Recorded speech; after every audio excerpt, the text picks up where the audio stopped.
If you can touch your toes in the standing forward fold, but your back looks like this, you might want to rethink that alignment, or at least give this a try and see how it feels. So ideally, we want to hinge at the hips with a straight back all the way down, shifting the weight from the heels towards the toes until the stomach and the thighs touch. Now, from here, I'll keep lengthening, looking forward, and then I can bring forehead towards the shins and hinge out of the pose. So that movement can be quite challenging on the backs of the legs, and that's why a lot of people will overcompensate by rounding the back and trying to touch the floor at all costs.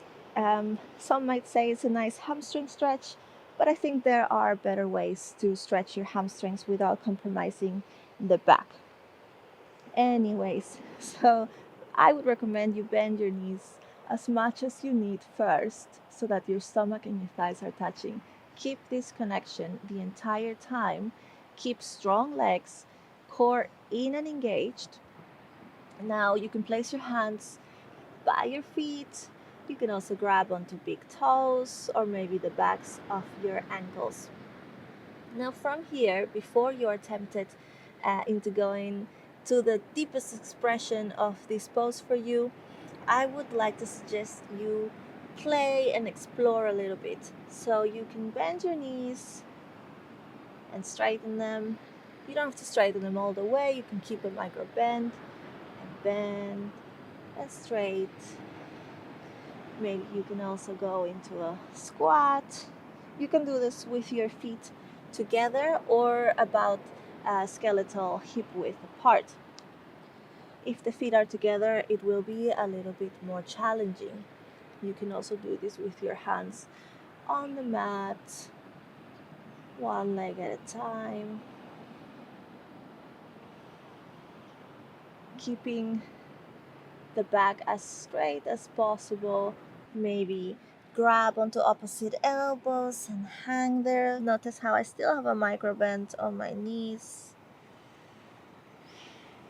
Now, if this feels good, you don't feel any weird pain on your legs or on your back, and you want to deepen a little more, now you can start by first looking forward. So, wherever your hands are, you try to look forward as much as you can while keeping the stomach and the thighs touching.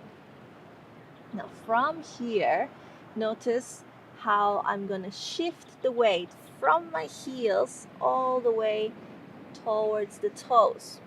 And that is helping my sitting bones go higher, facing the sky.